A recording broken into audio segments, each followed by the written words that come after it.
ইন্তেকাল করতে দেরি মুহূর্তের মধ্যে শুরু হয়ে গেল আল্লাহর যতগুলো নিয়ম সবগুলো আমার আপনার উপর দিয়ে চলমান। লাশটাকে আপনি 15 দিন 20 দিন মরা মানুষকে রাখবেন উপরে, মাটিতে দাফন করবেন না। মনে করবেন না যে মুনকার নাকির আসবে না, মনে করবেন না যে আপনার কাছে রহমান ফেরেশতা আসবে না, মনে করবেন না যে আপনার উপর দিয়ে কবরের যে আযাব শাস্তি যেগুলো আছে এইগুলো বুঝি দেওয়া হবে না। না না, মৃত্যুবরণ করতে দেরি, তারপর থেকে শুরু হয়ে যাবে কবরের যতগুলো কাজ। আমরা তো দেখেছি অনেক লাশ মারা গেছে অনেক আগে, 1 মাস 1.5 মাস 2 মাস পরেও ঘোষণা হয়েছে অমুক ব্যক্তি মারা গেছে। যেমন আমাদের দেশের প্রেসিডেন্ট এরশাদ মারা গেল বিদেশে, 1.5 মাস পর তার মৃত ঘোষণা করা হলো, তার লাশটা আনলো দাফন করলো। আমাদের সিরাজগঞ্জের এক মন্ত্রী নাসিম করোনা ভাইরাসের সময় মারা গিয়েছিল, 17 দিন পর তার ঘোষণা হয়েছিল। এবং কবর মৃত্যুর পর থেকে শুরু কবর জগৎ। খাদিজা বললেন, ইয়া রাসূলুল্লাহকে আমি যখন ইন্তেকাল করব নবী, আপনি আমার শরীর ধৌত করবেন, আপনার পরনের জুব্বা দিয়ে আমার শরীরের কাফনের কাপড় বানাই দিবেন। ও নবী, আমি যেই কবরে আমাকে নামাবেন ওই কবরে আমাকে শোয়ানোর পূর্বে আপনি রাসূল কবরের মধ্যে একটু গড়াগড়ি করবেন। আল্লাহ রাসূল বলেন, বিবি কেন আমি কবরের মধ্যে গড়াগড়ি করব? আল্লাহ রসুলকে বলেন, ও নবী, আপনি তো বলেছেন কবর নাকি আযাব চাপ দেবে। আমার মনের বিশ্বাস রাহমাতুল লিল আলামিন কবরের মধ্যে যখন গড়াগড়ি করবে ওই কবরের মাটি আমি খাদিজাকে চাপ দিবে না। এ মুসলমান, আখিরাতমুখী জীবন গঠন করেন। সফলতা যদি পেতে চান, দুনিয়ায় যদি সোনার মানুষে পরিণত হতে চান, আখিরাতমুখী জীবন গঠন করেন। একটু চোখটা বন্ধ করে দেখেন না, আমার ভাই, আমার বন্ধু, আমার মা, আমার দাদা দাদি, আমার খালা খালো, আমার সহপাঠী, আমার ছোট ভাই, আমার ছোট্ট সন্তান অন্ধকার কবরের বাসিন্দা। চোখ বন্ধ করেন, চোখ বন্ধ করে ভাবেন, দেখেন তারা গেছে কবরে। আপনি এটা মনে করবেন না, আপনাকে কিন্তু দাওয়াত দিয়ে গেছে। আপনি যখন মায়ের খাটনি কাঁধে যখন নিয়েছেন, মা কিন্তু বলেছি হয়তো বুঝতে পারেন নাই, মা বলছে, বেটা রে আমি চলে যাচ্ছি রে বেটা, তোমাকেও কিন্তু আসতে হবে। বাবার খাটনি কাঁধে নিয়েছেন, বাবা এমন কথা বলেছে।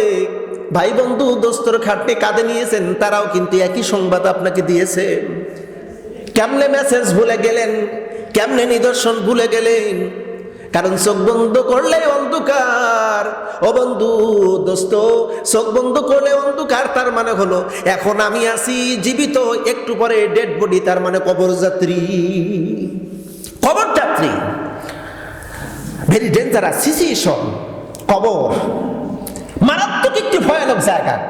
আমি আজ কয়েকদিন কবরের বিষয় নিয়ে কোরআন হাদিস থেকে বিভিন্ন জায়গা থেকে একটু তথ্য উপাত্ত সংগ্রহ করে একটু রিসার্চ করার চেষ্টা করতেছি।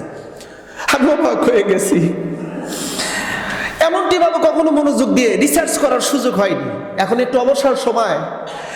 আল্লাহ রাসূল বলেন, কবর এত বড় ভয়ানক একটি জায়গা, এত বড় ডেঞ্জারাস এমন একটি জায়গা, এই জায়গা থেকে যদি কোনো ব্যক্তি পরিত্রাণ পায়, বাকি যতগুলো মঞ্জিল আছে, যতগুলো জায়গা আছে, হাসর, মিজান, ফুলসুরাত, সবগুলো জায়গায় ওই ব্যক্তির পরিত্রাণ হয়ে যাবে, নাজাত পাবে।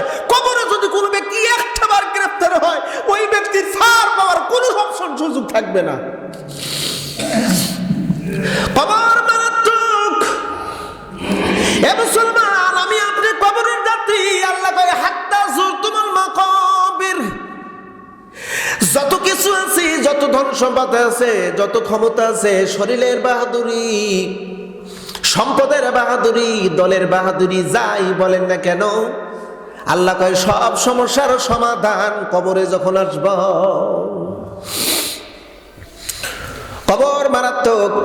এই জন্য রাসূল বলেন, তোমরা বেশি বেশি কবর জিয়ারত করো। কবর জিয়ারত করলে আখিরাতের ভয় হবে, আর আখিরাতের ভয় অন্তরের মধ্যে আসলে ওই ব্যক্তির দ্বারা কখনো কোনো প্রকার অনিষ্টতা হবে না, কুফরি হবে না, শিরক হবে না, বেদাত হবে না, আল্লাহর নাফরমানিমূলক কোনো কাজে কোনো ব্যক্তি অংশগ্রহণ করবে না, যদি কবরের ভয় অন্তরের মধ্যে আসে।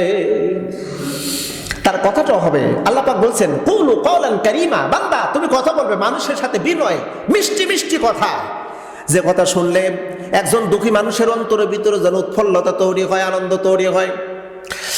অপ্রিয় বন্ধু, মারাত্মক বিষয়, যদিও গতকাল একটু আলোচনার ভিতরে নিয়েছিলাম, মানুষ যখন মারা যায়, মারা যাওয়ার মুহূর্ত থেকে শুরু হয়ে যায় তার উপর দিয়ে হিসাব, তার উপর দিয়ে বিভিন্ন ধরনের জুলুম নির্যাতন, তার উপর শুরু হয়ে যায় আযাব আর গজব। কখন আপনি কবরে দিবেন, কখনো মাটির মধ্যে দাফন করবেন, ওইটার সুযোগ নেই। ইন্তেকাল করতে দেরি, মুহূর্তের মধ্যে শুরু হয়ে গেল আল্লাহর যতগুলো নিয়ম, সবগুলো আমার আপনার উপর দিয়ে চলমান। লাস্টটাকে আপনি 15 দিন 20 দিন মরা মানুষকে রাখবেন উপরে, মাটিতে দাফন করবেন না। মনে করবেন না যে মুনকার নাকির আসবে না, মনে করবেন না যে আপনার কাছে রহমান ফেরেশতা আসবে না, মনে করবেন না যে আপনার উপর দিয়ে কবরের যে আযাব শাস্তি যেগুলো আছে এইগুলো বুঝি দেওয়া হবে না। না না, মৃত্যুবরণ করতে দেরি, তারপর থেকে শুরু হয়ে যাবে কবরের যতগুলো কাজ। আমরা তো দেখেছি অনেক লাশ মারা গেছে অনেক আগে, 1 মাস 1.5 মাস 2 মাস পরেও ঘোষণা হয়েছে অমুক ব্যক্তি মারা গেছে। যেমন আমাদের দেশের প্রেসিডেন্ট এরশাদ মারা গেল বিদেশে, 1.5 মাস পর তার মৃত ঘোষণা করা হলো, তার লাশটা আনলো, দাফন করলো। আমাদের সিরাজগঞ্জের এক মন্ত্রী নাসিম করোনা ভাইরাসের সময় মারা গিয়েছিল, 17 দিন পর তার ঘোষণা হয়েছিল। এবং কবর, মৃত্যুর পর থেকে শুরু কবর জগৎ, কিয়ামতের পূর্ব মুহূর্ত পর্যন্ত আল্লাহর হাবিব বলেন 70 রকমের আযাব কবরের মধ্যে দেওয়া হবে।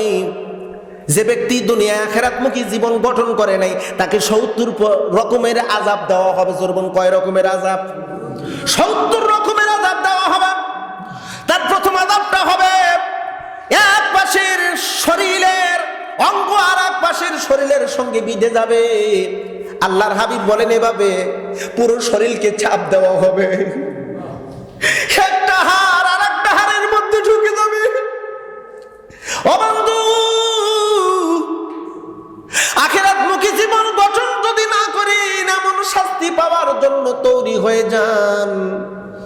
আখিরাতমুখী জীবন গঠন করলে রাসূল বলেন মা সন্তানকে যেমন কোলে করে নিয়ে দুধ দেয়, সন্তান দুধ পান করতে করতে ঘুমায় পড়ে, সন্তানকে মা যেমন করে বুকের সঙ্গে আগলে ধরে, নেককার পরহেজগার ব্যক্তি যখন কবরে যাবে এমন করে কবর তার সঙ্গে মোলাকাত করবে। সুবহানাল্লাহ। আম্মা জান খাদিজাতুল কুবরা রাদিয়াল্লাহু তাআলা আনহা ইন্তিকালের পূর্বে বিশ্ব নবীর কাছে সুপারিশ করলেন, ওসিয়ত করলেন, ও নবী, আমি তো যতগুলো কবরের কথা শুনলাম, কতগুলো বয়ান শুনলাম, আমার ভয় হয় না জানি কবর আমার সাথে কেমন আচরণ করে। নবী, কবরকে দেখে আমার খুব ভয় হয়, আপনি আমার জন্য দোয়া করবেন, আমার কিছু ওসিয়ত পালন করবেন। রাসূল বললেন বিবি রে, তোমার জন্য আমি রাসূল নিবেদিত প্রাণ, বলো তুমি কি চাও? খাদিজা বললেন ইয়া রাসূলুল্লাহকে আমি যখন ইন্তেকাল করব নবী, আপনি আমার শরীর ধৌত করবেন, আপনার পরনের জুব্বা দিয়ে আমার শরীরের কাফনের কাপড় বানাই দিবেন। ও নবী, আমি যেই কবরে আমাকে নামাবেন ওই কবরে আমাকে শোয়ানোর পূর্বে আপনি রাসূল কবরের মধ্যে একটু গড়াগড়ি করবেন। আল্লাহ রাসূল বলেন বিবি, কেন আমি কবরের মধ্যে গড়াগড়ি করব? আল্লাহ রাসূলকে বলেন ও নবী, আপনি তো বলেছেন কবর নাকি আযাব চাপ দেবে, আমার মনের বিশ্বাস রাহমাতুল লিল আলামিন কবরের মধ্যে যখন গড়াগড়ি করবে ওই কবরের মাটি আমি খাদিজাকে চাপ দিবে না। যদি বলবেন না সুবহানাল্লাহ। খাদিজা বলতেছি ইয়া রাসূলুল্লাহকে আমার আর একটি ওসিয়ত হলো, আপনি আমার কবরে নামায় দেন, আমার চেহারাটা কিবলামুখী করে দিবেন। রাসূল বললেন কেন এমন কথা বললেন? বলতেছে আমার মন বলে আমার চেহারা বুঝি কিবলার দিকে থাকবে না, আপনি আমার চেহারাটা কিবলার মুখী করে দিবেন।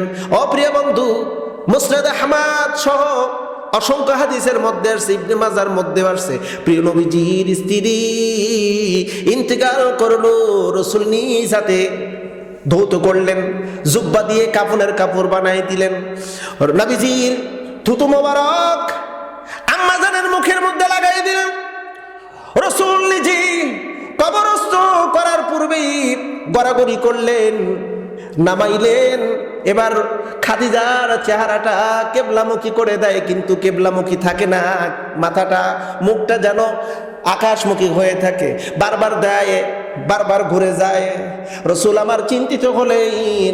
জিবরাইল এসে বলতে লাগলেন, ইয়া রাসূলুল্লাহ, আপনি খুশি হন, ও নবী, আপনার রব এই মুহূর্তে সংবাদ দিয়েছে খাদিজা এত বড় পুণ্যবতী মহিলা, খাদিজার আমলের উপর আল্লাহ এতটাই খুশি হয়েছে, খাদিজার চেহারা কেবলামুখী থাকবে না, আর সে আজিমে থেকে মহান রব খাদিজার চেহারা দেখবে।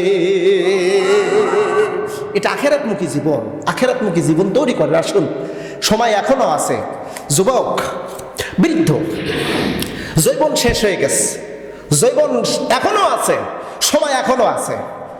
একটু সময়, এই সময়টা মহান রবের প্রতি একটু কাজে লাগাই দিয়ে আখিরাতমুখী জীবন তৈরি করি।